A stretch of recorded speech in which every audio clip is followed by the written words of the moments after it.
20 টাকা দিয়ে একটা ঘিয়ের ল্যাংচা না খেয়ে ঢাইকিরিকিরি, খুবই কম উপকরণে, তাও আবার আটা যেটা ডায়েটের জন্য ইউজ করি ঢাইকিরিকিরি, সেইটা দিয়ে এনেছি আজকে।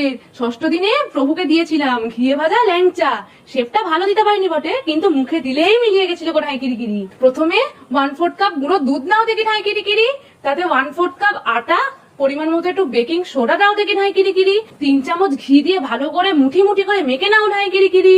তারপর মুঠি হয়ে গেলেই অল্প অল্প জল দিয়ে একটা ডো বানাও দেখি ঢাইকিরিকিরি। তারপর চাপা দিয়ে রেস্টে রেখে দাও দেখি 20 মিনিটের জন্য।